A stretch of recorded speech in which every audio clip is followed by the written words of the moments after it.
What's going on, my fellow Kino Lords? So, I've been really busy lately, obviously, just because I have had a lot of different things going on, including the Peaberry Film Festival that I just attended last weekend. But in between time, I did catch a handful of films that I decided to just do a quick roundup with you guys and just kind of give my quick thoughts on each of these films. Let's just start with Devi, which is written and directed by Satyajit Ray. Devi was the Blind Rec winner of that week, and I was obviously really excited to see this film. I was the one that recommended it. I've only seen The Hero from Satyajit Ray, but that film alone absolutely blew me away and gave me so much confidence in Satyajit Ray as a filmmaker. So much so that I blind bought the Apu trilogy, which I haven't seen yet. But now after watching Devi, I am even more eager than I already was to check out the Apu trilogy because Devi also blew me away. Yeah, I'll go as far as to say that this film is also a masterpiece, just like The Hero.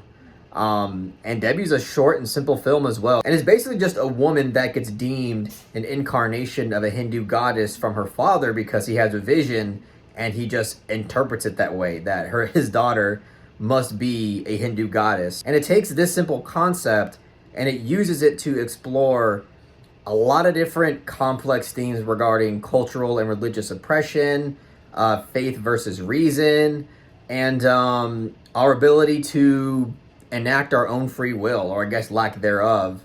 But it's a film that, again, just seriously impresses me on pretty much every level. I'm pretty like there's no real standout when it comes to this film. I think everything about this film is banging on all cylinders. Satyajit Ray's ability to present a film uniquely and stylistically is just, to me, incredibly impressive because it's not ever flashy. It all feels subtle but distinctive. And to me, that just enhances the power of his craft. And also, the editing style in this film, I think, goes a long way, especially with the opening credits. Some of the editing transitions I thought were fantastic.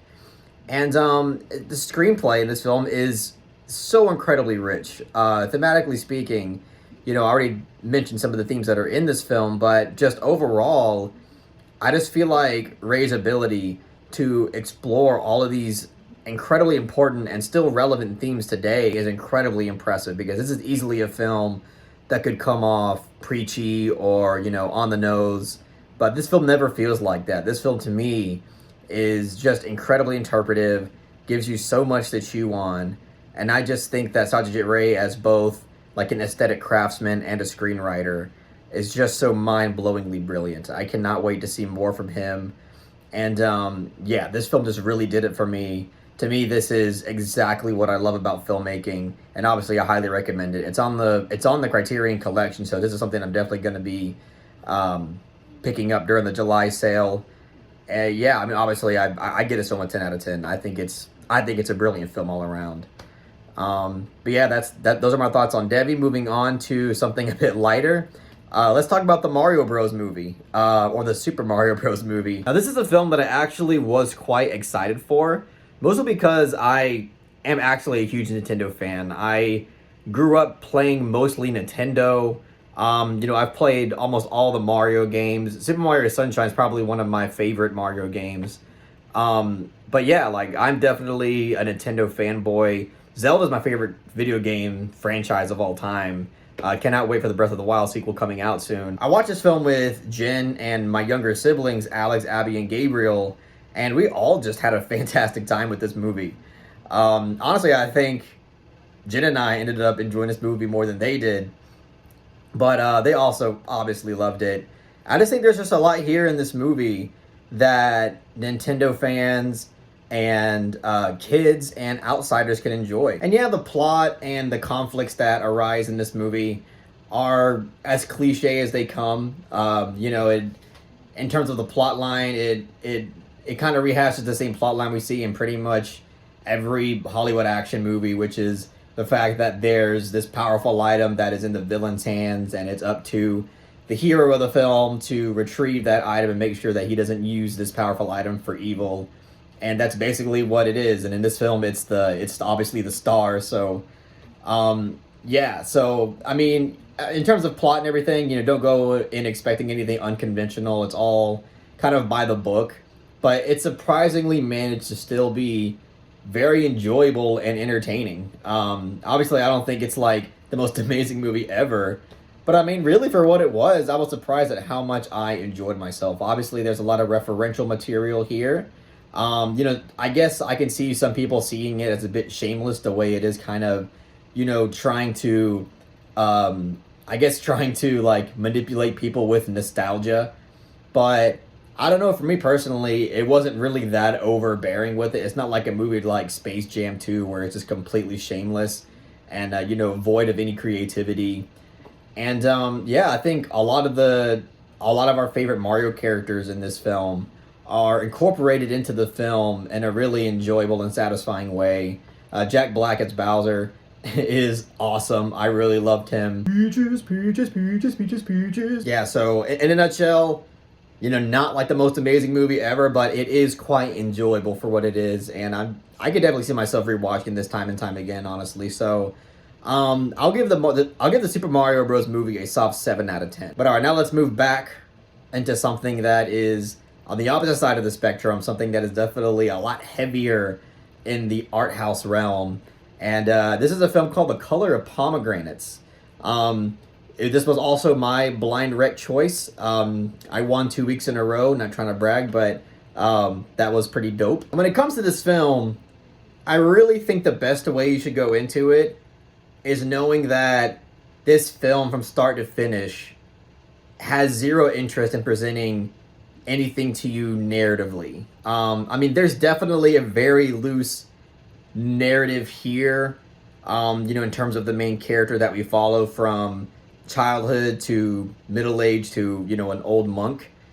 But there's basically, I mean, there's basically no narrative. It's all just a stream of abstract visual poetry, and personally, I loved it. I thought this film is an amazing example of expressionistic poeticism. Every single frame of this film is eye-popping and stunning. It is, in terms of cinematography and like mise-en-scène and just artistry, I mean, it's immaculate. There's not a single frame in this movie that isn't gorgeous to look at. And, I know there's tons of people out there that say, oh, just because a film's pretty doesn't make it good. That's true. Fair point.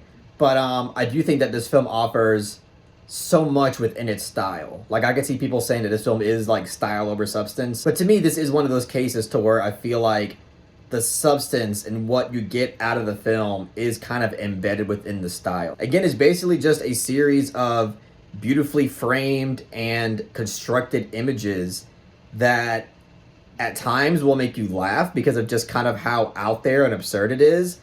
And at times, many times throughout this film, will just kind of leave you scratching your head. You cannot go into this film expecting to understand really anything. And I know some people will say, well, why the fuck would I want to watch a film like that? Which, again, is fair. 80% of the Discord that watched this film, they either said it was mid or just straight up thought it was bad. So, I was one of the few people in the Discord that was really, praising this film. And it's meant to be that way. I mean, it's evocative in nature. And, yeah, this is a film that it's not really meant to be, and I mean, it is meant to be analyzed on some level. It's open to your interpretation. But I feel like if you're watching this film, spending a lot of your time trying to understand what you're seeing, you're not really getting the valuable experience that you should be getting. I feel like a lot of this film is meant to be felt rather than understood. I know that can kind of sound pretentious saying that, but that is simply just the vibe that I got from it. And when I gave myself to this film and just kind of went with what it was going for, I just, for me personally, got such a unique and valuable experience that is unlike really anything that I can recall. I mean, the most similar thing I could compare this to is perhaps a Jodorowsky film, something like The Holy Mountain, and somehow The Holy Mountain has more of a narrative than this film.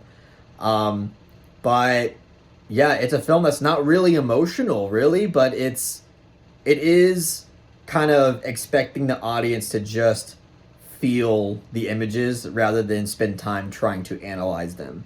And I think if you go in with that mentality and give yourself to the experience, then you can find some value in it and perhaps enjoy it. And again, I cannot stress enough how beautifully captured all of the shots are.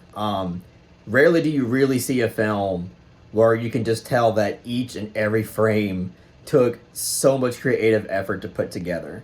And you know, it's not like they spend a lot of time with each frame. There are so many different shots in this movie that you can tell took so much time to construct, yet they only spend maybe like 4 or 5 seconds on them. So I mean, it's just kind of a testament to the level of craftsmanship and artistry that is presented in this film. A lot of people will call it pretentious, and that's fine, whatever. I don't really like using that word when talking about films, but you know, the fact that it didn't just like milk every frame, I think is a testament to maybe not really being all that self-indulgent. But yeah, to me, The Color of Pomegranates absolutely blew me away. To me, it's an achievement in Armenian filmmaking, and it just contains some of the most breathtaking and unique shots that I've ever seen in a film. It's it's so incredibly memorable in so many ways. So again, and this film's also on the Criterion Collection. Definitely gonna be picking this up in July. But yeah, I would give The Color of Pomegranates a soft 9 out of 10. I think it's one hell of an experience, and I feel like if you just give yourself to it and you kind of have an idea what to expect going into it, then perhaps you won't really hate it all that much. But yeah, that's my little catch up on the films that I've seen recently. Please don't forget to let me know in the comment section what you think about these films, what you think about this style of video. But that's all I gotta say. If you really enjoyed what I had to say about these films, please make sure to give this video a thumbs up and share it amongst your friends. And don't forget to subscribe to the channel to be updated on more film-related content.